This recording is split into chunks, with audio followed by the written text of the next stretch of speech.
ಇವತ್ತು ನನ್ನ ಮುಂದೆ ಒಪ್ಪೋ ಅವರು ಲಾಂಚ್ ಮಾಡಿರುವ Oppo f27 Pro plus 5G phone ಇರುವಂಥದ್ದು. ಇದನ್ನು ಅನ್ಬಾಕ್ಸ್ ಮಾಡೋಣ ಬನ್ನಿ. ಬಾಕ್ಸ್ನ ಓಪನ್ ಮಾಡಿದ್ರೆ ಡೈರೆಕ್ಟಾಗಿ ನಮಗೆ ಫೋನ್ ಸಿಗ್ತಾ ಇರುವಂಥದ್ದು. ಈ ಫೋನ್ ನೋಡೋಕ್ಕೆ ತುಂಬ ಪ್ರೀಮಿಯಮ್ ಆಗಿದೆ. ಇದರ ವಿಷಯಕ್ಕೆ ಆಮೇಲೆ ಬರೋಣ. ಇದರಲ್ಲಿ ಸಿಮ್ಯುಲೇಷನ್ ಪಿನ್ನು ಮತ್ತು ಸೇಫ್ಟಿ ಗೈಡ್ ಮತ್ತು ಕ್ವಿಕ್ ಸ್ಟಾರ್ಟ್ ಗೈಡ್ನ ನೀಡಿದ್ದಾರೆ. ಟ್ರಾನ್ಸ್ಪರೆಂಟ್ TPU ಕೋರ್ನ ಕೂಡ ನೀಡಿದ್ದಾರೆ. ಒಳ್ಳೆ ಕ್ವಾಲಿಟಿಯ TPU ಕೋರ್ ಅಂತ ಹೇಳ್ಬೋದು. ಮತ್ತು ಇದರಲ್ಲಿ 80W ಫಾಸ್ಟ್ ಚಾರ್ಜಿಂಗ್ನ ಕೂಡ ನೀಡಿದ್ದಾರೆ ಮತ್ತು ಒಂದು ಕೇಬಲ್ನ ಕೂಡ ನೀಡಿದ್ದಾರೆ. ಇದು ಬಿಟ್ಟರೆ ಈ ಬಾಕ್ಸಲ್ಲಿ ಬೇರೆ ಏನೂ ಸಿಗಲ್ಲ. ಇನ್ನು ಈ ಮೊಬೈಲ್ನ ಪ್ರೈಸ್ನ ವಿಚಾರಕ್ಕೆ ಬಂದರೆ 8GB ಮತ್ತು 128GB ವೇರಿಯಂಟ್ನ ಮೊಬೈಲ್ ನಿಮಗೆ 28,000ಕ್ಕೆ ಸಿಕ್ಕಿದ್ರೆ 8GB ರ್ಯಾಮು ಮತ್ತು 256GB ಮೊಬೈಲ್ ನಿಮಗೆ 30,000ಕ್ಕೆ ಸಿಗುತ್ತೆ. ಬ್ಯಾಂಕ್ ಆಫರ್ಸ್ನ ನೀವು ಇನ್ಕ್ಲೂಡ್ ಮಾಡ್ಕೊಂಡು ಬೈ ಮಾಡಿದ್ರೆ 1,000-1,500 ರೂಪಾಯಿ ನಿಮಗೆ ಡಿಸ್ಕೌಂಟು ಸಿಗುತ್ತೆ.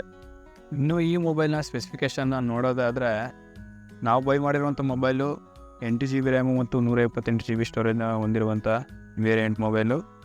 ಈ ಮೊಬೈಲು ಜೂನ್ 13, 2024ರಲ್ಲಿ ಲಾಂಚ್ ಆಯಿತು.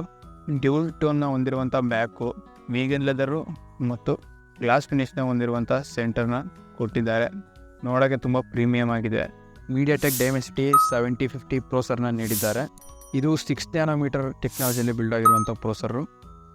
ಇದರ ರ್ಯಾಮ್ ಟೈಪ್ ಬಂದು LPDDR4Xನ ರ್ಯಾಮು. ಒಂದು ಬೇಜಾರಾಗುವಂಥ ವಿಷಯ, ಈ ಪ್ರೈಸ್ ರೇಂಜಲ್ಲಿ ನಿಮಗೆ 5X ರ್ಯಾಮು ಕೂಡ ನೀಡ್ತಾರೆ. ಈ ಪ್ರೊಸೆಸರ್ನ ಅಂತೂ ಸ್ಕೋರ್ ನೋಡೋದೇ ಆದರೆ ಈ ಫೋನು ಹತ್ತತ್ರ 5,44,000 ರೇಟಿಂಗ್ನ ನೀಡುತ್ತೆ. ಇದಕ್ಕೆ 8 ಲಕ್ಷದವರೆಗೂ ಸ್ಕೋರ್ನ ನೀಡುವಂಥ ಸಾಮರ್ಥ್ಯ ಹೊಂದಿದೆ. ಬಟ್ ಈಗ ನಮಗೆ 5,44,000 ರೇಟಿಂಗನ್ನು ನೀಡ್ತಾ ಇದೆ. ಇದು ಒಂದು ಒಳ್ಳೆ ಸ್ಕೋರ್ ಅಂತಲೇ ಹೇಳ್ಬೋದು. ಬಟ್ ಈ ಪ್ರೈಸಲ್ಲಿ ನಿಮ್ಗೆ ಇನ್ನೂ ಪವರ್ಫುಲ್ ಆಗಿರೋ ಪ್ರೊಸೆಸರ್ನ ಹೊಂದಿರುವಂಥ ಮೊಬೈಲ್ಗಳು ಸಿಗ್ತವೆ. ಉದಾಹರಣೆ ತಗೋದ್ರೆ ನಾವು ಹಿಂದಿನ ವಿಡಿಯೋದಲ್ಲಿ Oppo F6 ಅನ್ಬಾಕ್ಸ್ ಮಾಡಿದ್ವಿ. ಅದರಲ್ಲಿ 8S Gen 3 ನೀಡಿದರು. ಈ ಮೊಬೈಲ್ನ ಡಿಸ್ಪ್ಲೇ ನೋಡೋದಾದರೆ ಇದರಲ್ಲಿ ಕರ್ವ್ಡ್ ಆಮ್ಲೆಡ್ ಡಿಸ್ಪ್ಲೇಯನ್ನು ಕೊಟ್ಟಿದ್ದಾರೆ. ಇದರ ಸೈಜ್ ಬಂದು 6.7 ಇಂಚಿನ ಅಮೋಲೆಡ್ ಡಿಸ್ಪ್ಲೇನ ನೀಡಿದ್ದಾರೆ. ಎಲ್ಲ ಕಲರನ್ನು ಸಪೋರ್ಟ್ ಮಾಡುತ್ತೆ.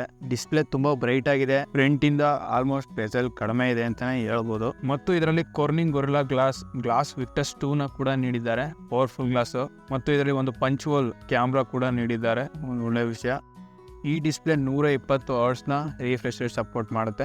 ಗೇಮರ್ಸ್ಗಳಿಗೆ ಇದು ಹೆಲ್ಪ್ ಆಗುತ್ತೆ. ಅವರು ಈ ಮೊಬೈಲ್ನಲ್ಲಿ ನೀವು ಮೂವಿನ ಅಥವಾ ಯಾವುದಾದ್ರೂ HD ಕಂಟೆಂಟ್ ವೀಡಿಯೋಸ್ನ ನೋಡ್ತಿದ್ದೀರಾ ಅಂದರೆ ಕಲರ್ಸ್ ಎಲ್ಲ ಆಕ್ಯುರೇಟ್ ಆಗಿ ಕಾಣಿಸುತ್ತೆ ಮತ್ತು ವಿಡಿಯೋ ವಾಚಿಂಗ್ ಎಕ್ಸ್ಪೀರಿಯನ್ಸ್ ನಿಮಗೆ ಬೆಟರ್ ಆಗಿರುತ್ತೆ. ಈ ಮೊಬೈಲ್ನ ಡಿಸೈನ್ ಮತ್ತು ಬಿಲ್ಡ್ ಕ್ವಾಲಿಟಿ ವಿಚಾರಕ್ಕೆ ಬಂದರೆ ಈ ಮೊಬೈಲ್ನ ವೆಯ್ಟ್ ಬಂದು 177 ಗ್ರಾಮ್ಸ್ ಇರುವಂಥದ್ದು. ತುಂಬ ಲೈಟ್ ವೇಟ್ ಅಂತಲೇ ಹೇಳ್ಬೋದು. ಇನ್ನು ಬಿಲ್ಡ್ಗೆ ಬಂದರೆ ಬ್ಯಾಕಲ್ಲಿ ಲೆದರನ್ನು ಕೊಟ್ಟಿದ್ದಾರೆ. ಇದರ ಕಲರು ಮಿಡ್ನೈಟ್ ನೇವಿ ಕಲರು. ಆಗಲೇ ಹೇಳ್ದಂಗೆ IP16 ವಾಟರ್ ರೆಸಿಸ್ಟೆಂಟ್ ಕೂಡ ನೀಡಿರುವಂಥದ್ದು. 1.5 ಮೀಟರ್ ಆಳದಲ್ಲೂ ಕೂಡ ನೀವು ಮೊಬೈಲ್ನ ಇಟ್ಟಿದ್ದೀರಾ ಅಂದರೆ ಏನೂ ಆಗೋದಿಲ್ಲ. 30 ಮಿನಿಟ್ಸ್ವರೆಗೂ ಇಟ್ಟಿದ್ರು ಕೂಡ ಏನೂ ಆಗೋದಿಲ್ಲ ಅಂತ ಒಬ್ಬದವರು ಟ್ರೈ ಮಾಡಿದ್ದಾರೆ. ಈ ಮೊಬೈಲ್ನ ಬ್ಯಾಕ್ ಕ್ಯಾಮ್ರಾನ ನೋಡೋದಾದರೆ primary camera 64MP 1.7 aperture, secondary camera 2MP 2.4 aperture. ಇದು ಡೆಪ್ತ್ ಕ್ಯಾಮ್ರಾ 4K 30fps ಕೂಡ ರೆಕಾರ್ಡ್ ಮಾಡ್ಬೋದು. 60fps ಸಪೋರ್ಟ್ ಮಾಡೋದಿಲ್ಲ. ಇನ್ನು ಫ್ರಂಟ್ ಕ್ಯಾಮ್ರಾ ನೋಡೋದಾದರೆ ಫ್ರಂಟಲ್ಲಿ 8MP ಕ್ಯಾಮ್ರಾನ ಕೊಟ್ಟಿದ್ದಾರೆ, 2.0 ಅಪರ್ಚರು, ತುಂಬ ವೈಡ್ ಆಗಿದೆ. ಈ ಮೊಬೈಲ್ನಲ್ಲಿ 5,000 ಕೆಪಾಸಿಟಿ ಹೊಂದಿರುವಂಥ ಬ್ಯಾಟ್ರಿ ನೀಡಿರುವಂಥದ್ದು. ಇದು 67W ಫಾಸ್ಟ್ ಚಾರ್ಜಿಂಗ್ನ ಸಪೋರ್ಟ್ ಮಾಡುತ್ತೆ. ಬಾಕ್ಸಲ್ಲಿ ನಿಮಗೆ 80W ಚಾರ್ಜರ್ನ ನೀಡಿದ್ದಾರೆ, ಒಂದು ಒಳ್ಳೆಯ ವಿಷಯ ಅಂತ ಹೇಳ್ಬೋದು. ಆರಾಮಾಗಿ ಮೊಬೈಲ್ ಫಾಸ್ಟಾಗಿ ಚಾರ್ಜ್ ಆಗುತ್ತೆ. ಇನ್ನು ಈ ಮೊಬೈಲ್ನ ಸ್ಟೋರೇಜ್ನ ಟೈಪ್ನ ನೋಡೋದಾದರೆ UFS 3.1 ಸ್ಟೋರೇಜ್ನ ನೀಡಿದ್ದಾರೆ. ಇದೇ ಪ್ರೈಸ್ ರೇಂಜಲ್ಲಿ ನಿಮಗೆ UFS 4.0 ಹೊಂದಿರುವಂಥ ಮೊಬೈಲ್ಗಳು ಕೂಡ ಸಿಗ್ತವೆ. ಬಟ್ ಇವ್ರು ಕೊಡಬೇಕಿತ್ತು. ನೆಟ್ವರ್ಕ್ ಮತ್ತು ಕನೆಕ್ಟಿವಿಟಿ ವಿಚಾರಕ್ಕೆ ಬಂದರೆ ಇದರಲ್ಲಿ 2 ಸಿಮ್ಗಳನ್ನ ಮಾತ್ರ ಹಾಕ್ಬೋದು. ಎರಡೂ ಕೂಡ 5Gಗೆ ಸಪೋರ್ಟ್ ಮಾಡುತ್ತೆ. ಇದರಲ್ಲಿ ಬ್ಲೂಟೂತ್ 5.3 ನೀಡಿರುವಂಥದ್ದು ಮತ್ತು Wi-Fi 6E ನೀಡಿದ್ದಾರೆ. ಇನ್ನು ಸ್ಪೀಕರ್ ವಿಚಾರಕ್ಕೆ ಬಂದರೆ ಇದರಲ್ಲಿ ಸಿಂಗಲ್ ಸ್ಪೀಕರ್ನ ನೀಡಿದ್ದಾರೆ ಮತ್ತು ಇದರಲ್ಲಿ ಯಾವುದೇ ಹೆಡ್ಫೋನ್ ಜಾಕನ್ನು ಕೂಡ ನೀಡಿಲ್ಲ. ಮತ್ತು ಈ ಮೊಬೈಲ್ಗೆ ಅವಶ್ಯಕತೆ ಇರುವಂಥ ಎಲ್ಲ ಸೆನ್ಸರ್ಗಳನ್ನ ಕೂಡ ಹಾಕಿದ್ದಾರೆ. ಈ ಪ್ರೈಸ್ ರೇಂಜಲ್ಲಿ ನೀವು ಈ ಮೊಬೈಲ್ನ ಒಂದು ಆಪ್ಷನಾಗಿ ಇಟ್ಕೊಬೋದು. ಬಟ್ ಹೆವಿ ಗೇಮರ್ಸ್ ಇದ್ದೀರಾ ಅಂದರೆ ಈ ಮೊಬೈಲ್ ನಿಮಗಲ್ಲ. ಈ ಪ್ರೈಸ್ ರೇಂಜಲ್ಲಿ ಇದಕ್ಕಿಂತ ಬೆಟರ್ ಪರ್ಫಾರ್ಮೆನ್ಸ್ ನೀಡುವಂಥ ಒಳ್ಳೆ ಕ್ಯಾಮ್ರಾ ಹೊಂದಿರುವಂಥ ಮೊಬೈಲ್ಗಳು ನಿಮ್ಗೆ ಸಿಗ್ತವೆ. ಅಥವಾ ನೀರಿರುವಂಥ ಪ್ರದೇಶಗಳಲ್ಲಿ ಏನಾದರೂ ಕೆಲಸ ಮಾಡ್ತಿದ್ದೀರಾ ಅಂದರೆ ಈ ಮೊಬೈಲ್ನ ನೀವು ಆಪ್ಷನಾಗಿ ಇಟ್ಕೊಬೋದು.